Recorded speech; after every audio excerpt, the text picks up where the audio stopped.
Hello everyone! Good morning Saskatoon. Good morning. Ayan, dahil day off ni TJB, so lumabas po tayo dito. Of course,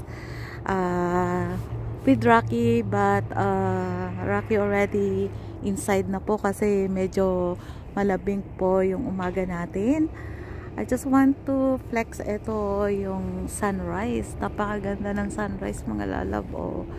Yung reflection niya and then may mga ilan pa rin pong mga snow doon. Nagmelt na siya 2 days ago, pero this part po meron pa rin po siyang snow. Pero dito sa side na to, yung pathway or yung mga nilalakadan papunta po sa school, nilinis po yan ng City Saskatoon, kaya po wala po siyang snow. Pero dito po sa part na to, ayan, may mga damo, ayan, nandyan pa rin po yung snow. Ayan guys, nakaka-relax po ito. Dahil nature lover po ako, so gustong gusto ko talaga po na nagka-capture ng mga gantong moments. Ayan guys, ito po yung inaabangan ko, yung mga ganyan. Sobra ko po talagang in love po ako sa mga magaganda pong mga tanawin. Ayan, nature lovers po ako mga lalab. So ayan, gusto ko lang i-share sa inyo po ito kung ano po yung papagmasdan ko ngayong umaga. Napakasarap niyang pagmasdan yung pagsikat ng araw. Ayan guys, sobrang nakaka-relax mga lalab. And ayan, also dumaan po yung yung train mga lalabs. Ayan, at tinakluban niya yung ating pinapanood mga lalab. So it takes about 10 minutes pa po ito bago matapos itong yung train. But anyway, ayan guys, so lakad-lakad dito tayo mga lalabs. Medyo malamig po ngayon, unlike the other day, kahit may mga snow pero wala siyang hangin. Ngayon po may hangin na kasama, kaya sobra pong lamig niya mga lalabs. Kasi eto po yung nakaka-trigger, yung kapag may hangin na kasama mga lalabs, ayun po yung talagang malamig. Minsan po kahit po makapal po yung snow, pero pag walang hangin, carry pa rin po natin na maglakad sa snow.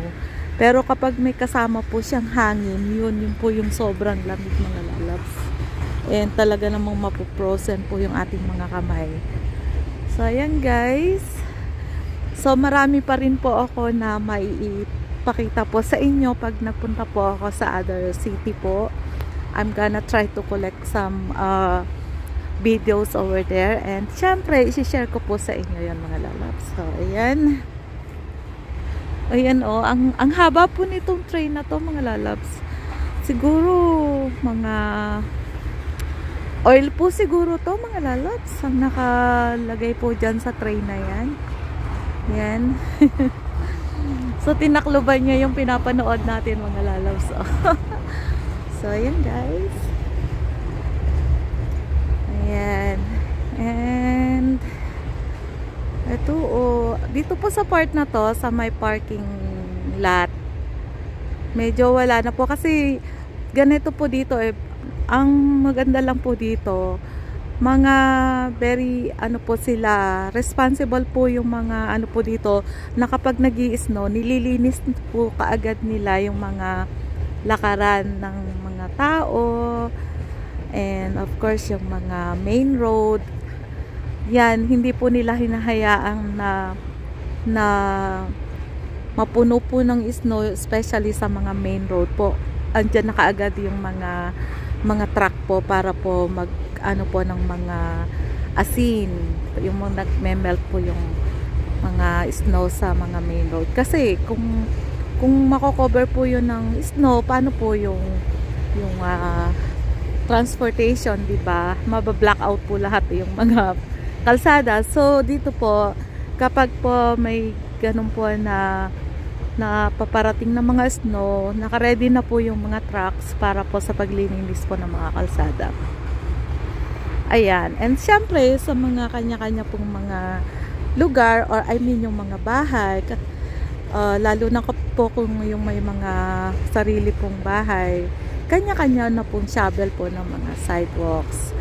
Pero dahil po nandito po ako sa condo unit po yung doon po ako nakatira, dyan po kami nakabili po ng amin pong bahay. So meron po kaming nagme-maintain po ng paglilinis po ng snow. Pero kapag pumaaga po yung pasok ko, tapos tulog pa po yung caretaker namin, na-try ko po na mag-shovel, but oh my god, para po ako lalagnatin nun mga lalab. Sobrang hirap po na mag-shovel, lalo na kapag sobrang kapal po ng snow.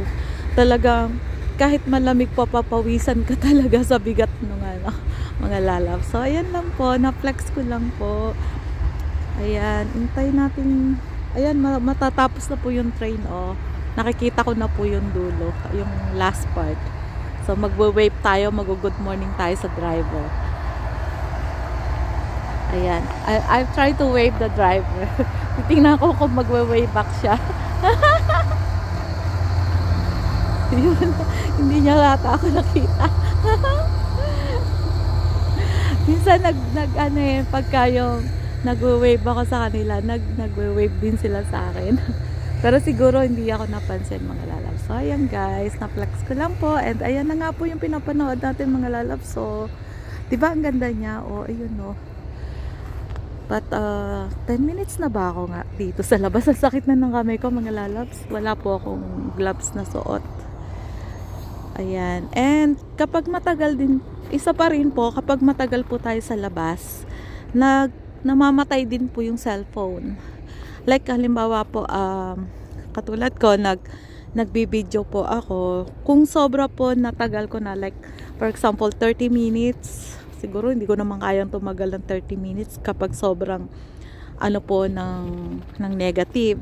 Na-try ko na po dati nag-live po ako, namatay po yung cellphone ko, as in sobrang na-frozen din po ata yung cellphone ko. Last year ata yun nangyari. So habang nagsishovel ako, ibinibidyo ko po yung sarili ko, and then namatay na po yung cellphone ko. Ayun, kasi sa sobra po ding lamig. Ayan guys, so sana na-enjoy nyo itong pag-reflex ko nito ng sunrise. Ayan, good morning, good morning, good morning Canada, good morning Saskatoon. And see you on my next video. God bless you all. This is TJB. Bye bye. I love you all. God bless you all.